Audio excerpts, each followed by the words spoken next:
A continuación les voy a leer un relato que está dentro de los 10 cuentos sobre ecología de la primera convocatoria de letras libertarias.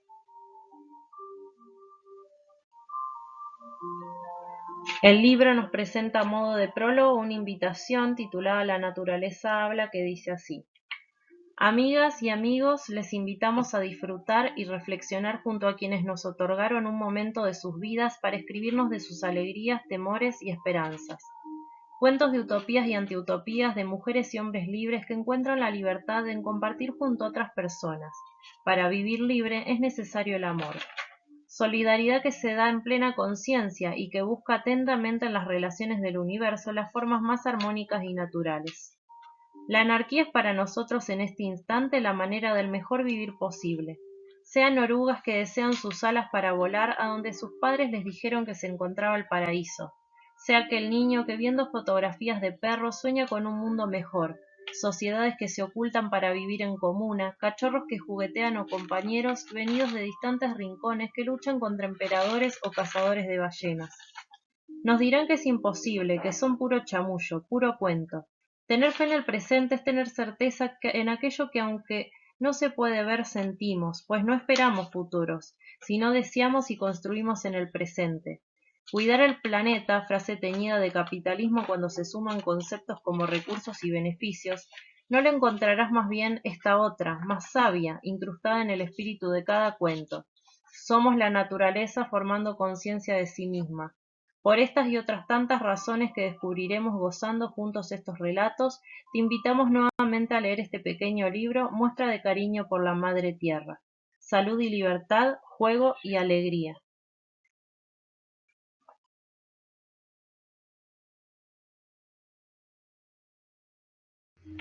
Einstein dijo que sin las abejas no sobreviviríamos más de 4 años.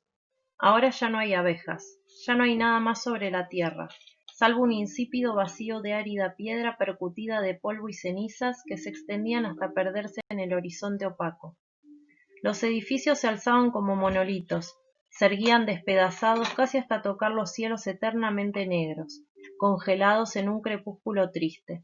Los árboles eran esqueletos de madera cuyas ramas se alargaban hacia el cielo como tratando de arrebatar las primeras gotas de una lluvia ácida a las nubes, estirando sus dedos esqueléticos como rezándole a un dios que si estaba allí debía usar máscara antigás. Le rogaban que diese una partícula de agua limpia, un trago dulce que no supiera a hollín ni a melancolía. Solo quedaba del hombre un vago recuerdo arrinconado en los estrechos oasis de vida, luchando contra su propio destino, retando a la muerte misma en cada suspiro que sus pulmones gastados daban de aquel aire apenas respirable. El murmullo de la multitud apretada contra sí misma y contra su tristeza parecía querer abandonar los cuerpos alargados y maltrechos que apenas cargaban con sus almas, ya muy pesadas para huesos quebradizos recubiertos de carne flácida y sin vida. Nada había en ese mundo que despertase la esperanza que se había dormido. Las sombras caían pesadas bajo las eternas nubes de polución que encapotaban el cielo. Las construcciones, un día muestras del poder del hombre, eran ahora un penoso recordatorio del mundo que había sido consumido tras décadas de progreso desmedido. En la última ciudad del mundo, entre la basura y los desechos que tapizaban el andar de los últimos humanos, del último espacio apenas habitable del planeta, una pequeña oruga se abría paso ondulando su cuerpo de colores ya jamás vistos por las miradas ofuscadas de los hombres.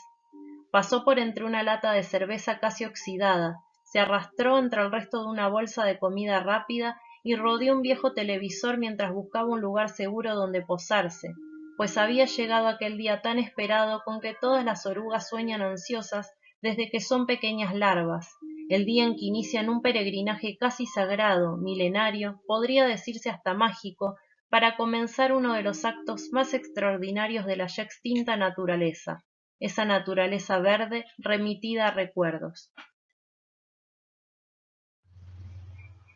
La pequeña oruga alzó la vista sin reconocer nada de lo que había a su alrededor. Sus padres le habían hablado del mundo, de ese lugar donde las orugas se convertían en mariposas y volaban con sus frágiles cuerpos alados hacia el crepúsculo, surcando bosques, mares y montañas, elevándose casi hasta tocar el sol, planeando entre el ocaso y la brisa. Ella soñaba con ver esos bosques, esos mares, esas montañas, ese sol del que sus esperanzas se habían tintado, coloreando sus anhelos, pues hasta ese momento de su vida únicamente había conocido las formas alargadas y estrechas de la oscuridad, del polvo y de seres alargados que caminaban con la mirada perdida y el rostro agachado. Se movió por el suelo, trepó entre cartones viejos y entró a través de una grieta en la pared de una casa cercana. El interior era iluminado por la luz de una vela que danzaba haciendo tiritar las siluetas de las sombras que se proyectaban en la pared. La electricidad había desaparecido años atrás, que luego de haber sido de todos pasó a manos de unos cuantos ricos, y al final ya no era de nadie, porque ya no había más electricidad que alimentase los kilómetros de cables ni las venas de las centrales eléctricas. No había ríos que dieran vida a las represas, ya no había combustibles, para ese punto tampoco había un viento cálido que hiciese girar las aspas de los molinos. La pequeña oruga continuó avanzando un poco más, moviendo sus pequeñas patitas, en ese movimiento pautado, fluido y lento en que su cuerpo se alargaba y encogía con pasmosa facilidad, sin apresurar movimientos. Se deslizó por una vieja cortina hasta llegar a una ventana que miraba por sobre los demás edificios. Allí con fascinación contempló un pequeño tallo, tan solo un flácido pedazo de rama que no era más grueso ni alto que un lápiz, incrustado sin ganas dentro de una maceta cuyo costado estaba roto y la tierra de su interior se desbordaba sobre el marco de la ventana. Sin embargo, pareció a sus ojos el lugar más hermoso del planeta. La oruga subió sintiendo la extraña sensación de tierra entre sus pequeñas patitas. Se sujetó con firmeza al tronco y subió hasta la parte más alta donde éste se curvaba ligeramente. Era el lugar perfecto, justo el que sus padres le habían indicado cuando recién era una pequeña larva, cuando con cariño le explicaron brevemente dónde y cómo debía prepararse para ese extraño suceso del que todas las orugas eran partícipes, donde la naturaleza y la magia convergían en un acto de suprema metamorfosis. Mientras subía por el famélico tallo, se imaginó que así debieron sentirse sus padres, sus abuelos, sus antepasados, todas las mariposas que fueron orugas, con esa emoción y excitación que corría por su regordete cuerpo alargado, envueltas de alegría cuando comenzaban a fabricar su capullo. Mientras se colgaba boca abajo y formaba con delicadeza lo que se volvería su hogar durante los próximos días, comenzó a recordar la primera vez que vio a sus padres, aquellos extraños seres con sus cuerpos delgados y enormes alas de colores que brillaban al ser tocadas por un haz de luz muy vago que se filtraba entre la espesa niebla de una mañana, quizá de otoño o primavera, daba igual la temporada, el clima siempre tenía ese tono triste, ese color triste, ese sabor triste. Batiendo sus alas con dulzura, parecían levitar sobre la pequeña oruga recién salida de su huevo, y ella les miraba con fascinación, con asombro y encanto. Se preguntó cómo sería volar, cómo sería cargar con esas enormes alas. Se preguntó también quién le enseñaría, pues sus padres hacía mucho tiempo que se habían ido. Volaron a donde todas las mariposas iban, a un lugar muy lejano del que nacían flores tan grandes como platos de colores, que parecían haber sido descosidos de los mechones dorados del sol, maquilladas con el brillo de los rayos al reflejarse en el agua cristalina. Cuando terminó de tejer su capullo, la oruga cayó en el sueño de la metamorfosis, aquel del que sus padres le contaron, donde aprendería todo lo que debía saber. Y con ese último dato ellos partieron. Su madre se le acercó dulcemente para apretar el pequeño cuerpo de la oruga contra el suyo antes de emprender el vuelo, despidiéndose con la promesa de que se verían de nuevo en su nuevo hogar cuando llegara el momento. Un escalofrío recorrió su cuerpo ya dormido. Podía sentir su ser revolviéndose, apretándose, su transformación había comenzado, y con oníricas esperanzas se dejó llevar por la naturaleza.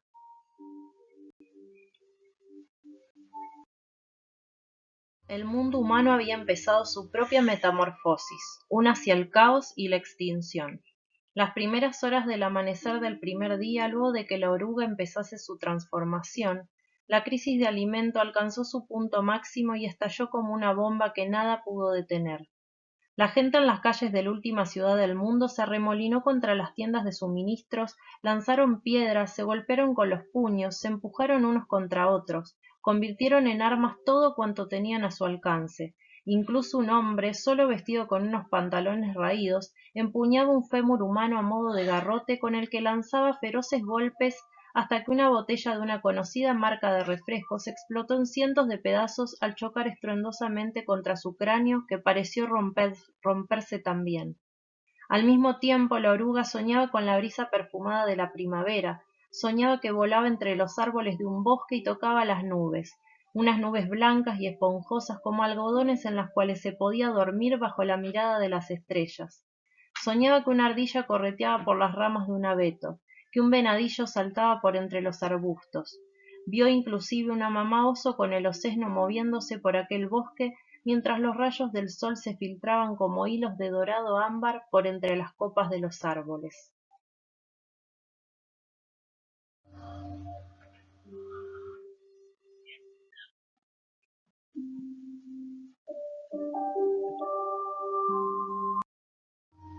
El segundo día comenzó la crisis del agua.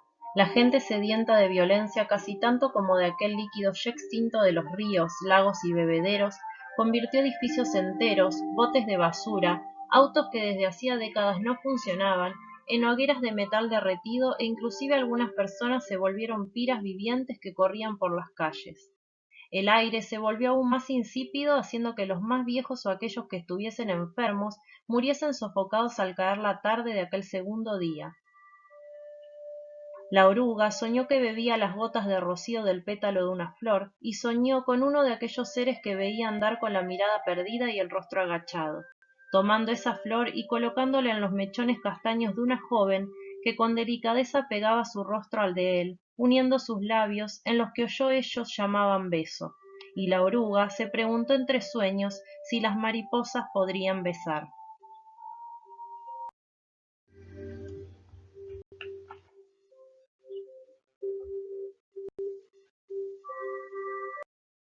Ese día llegó la crisis de las divinidades.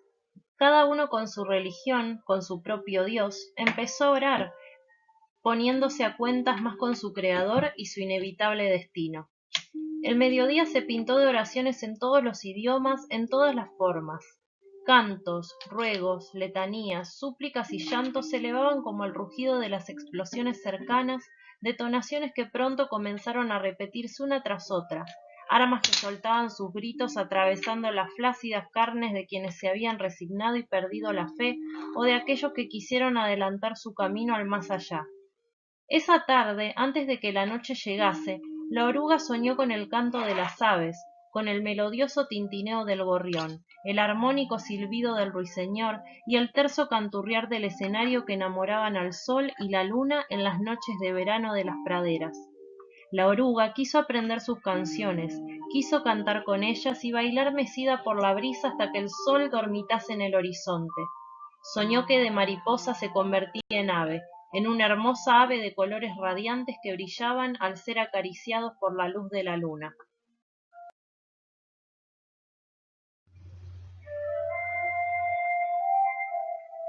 El cuarto día trajo consigo la resignación, la derrota, cuando los últimos humanos de la última ciudad del mundo se sentaron en las calles, agotados, sedientos, sucios, hambrientos, derrotados y nostálgicos, a mirar las fotografías que sus abuelos habían guardado, que dejaron como herencia y única posesión para los suyos. Miraron rostros felices y promesas rotas, miraron pasados que no conocían, miraron ayeres extraños, miraron los sueños perdidos en momentos de un tiempo demasiado lejano que les eran ajenos, desconocidos.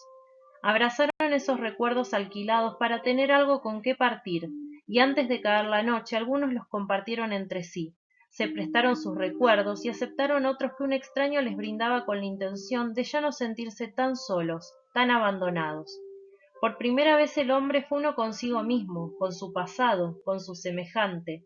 La ya casi mariposa, la oruga que terminaba de transformarse, soñó con el mar, con el sabor salado que bañaba la brisa, con el sonido de las olas al romper en la costa, con la espuma que chocaba contra la arena blanca. Y esos sueños no eran sueños, eran recuerdos, los recuerdos que sus padres habían dejado en su instinto, en su inconsciente de generación en generación desde que las orugas se convertían en mariposas y volaban por el cielo. Aquel era el legado ancestral que guardaban las mariposas como los hombres guardaban fotografías.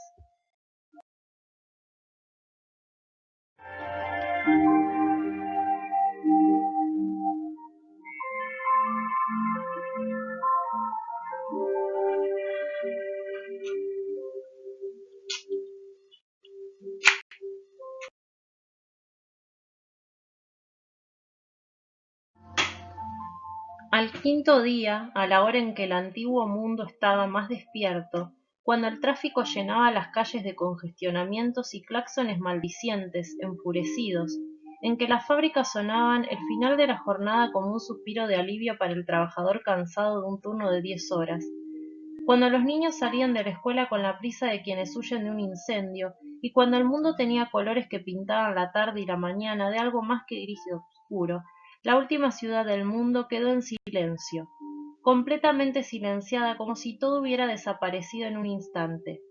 Fue tanto el silencio que un eco pareció estremecer las calles vacías como un rayo que chocase contra la tierra. Un sonido nuevo, acompañado de un aliento, un suspiro. La oruga, ahora renacida en mariposa, rompió su capullo despertando del sueño. Su cuerpo había adelgazado, sus patitas eran más largas, su cabeza más redonda, y a su espalda dos enormes alas como abanicos se estiraron, alargándose con majestuosidad, como las de un águila que se prepara para emprender el vuelo. Miró aquellas alas, de dos colores distintos, una como la de su padre y otra como la de su madre. Se paró al borde del marco de la ventana, contemplando el mundo sin comprender qué había pasado, desconociendo los horribles acontecimientos que habían transcurrido durante su sueño. La mariposa abrió sus alas y remontó vuelo por primera vez. Al principio pareció tambalearse en el aire, pero luego, como el instinto más natural en aquellos seres, voló con la gracia y la elegancia de sus antepasados. Se elevó entre las calles y cruzó los edificios en ruinas. Su aleteo pareció estremecer el silencio. El dulce aleteo de las alas de una mariposa era lo único que sonaba ahora en la última ciudad. La última persona del mundo, que yacía recostada boca arriba en el suelo, apretando en sus marchitas manos las fotografías de un mundo que ya se había extinto, vio en el cielo gris cruzar una mariposa que batía con gracia sus alas. El último hombre del mundo jadeaba con dificultad. Sus pulmones colapsaban ahogados de un enfisema. Su cuerpo anémico ya no podía encontrar la fuerza para que su corazón bombeara una sangre espesa y obscurecida. Su piel llagosa se laceraba con solo moverse, y sus ojos empezaban a entrecerrarse, pesados hasta para sus propios pensamientos. Pero al contemplar por última vez el cielo, pudo ver una mariposa volar sobre él, cruzando la oscuridad y desapareciendo hasta perderse. Entonces su mente, que como la llama de una vela que se consume empezaba a apagarse, pensó: a donde esa mariposa vaya, yo quiero ir, pues ellas siempre van al paraíso. La mariposa voló a donde todas las mariposas vuelan, a donde todas ellas van, a ese lugar que desde generaciones, mientras ocurre su magnífica metamorfosis, sueñan con llegar. Nadie sabe si la mariposa llegó, si aquel paraíso que vio en sueños era aún real. Nadie sabe qué pasó luego, pues cuando el último hombre de la última ciudad del mundo murió con la mirada perdida en el cielo gris, no quedó nadie que fuese testigo de esta historia, ni que oyese o contase lo que pasó después.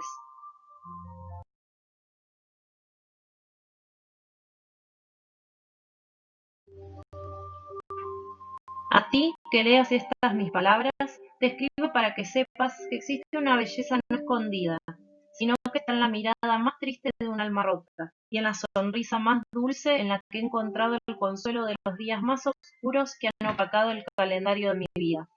No conozco a ese Dios del que hablan, ni he conocido esa iglesia que anuncian, pero he visto la lluvia que cae en el valle cuando los sueños caminan tomados de la mano de la luna. He sentido el rocío tibio de la mañana acariciando la esperanza, y he visto las estrellas en las noches de verano que pasean con gala por el manto nocturno. En esto descansa mi fe, pues mi espíritu lo ve a través de mi cuerpo, y en el canto de las aves al amanecer se escucha la voz de la única deidad en la que creo, una que no se oculta en su propio paraíso lejos de nosotros, que no está en un cielo condicionado por términos legales no apto para todos, sino que lo hace aquí en la tierra, tan real y cercano como esto que te he dicho. Tomad, comed y bebed, que este es mi cuerpo, que por vosotros es dado, para que en su vida la mía viva. Con amor Gaia, Pachamama, la Madre Tierra.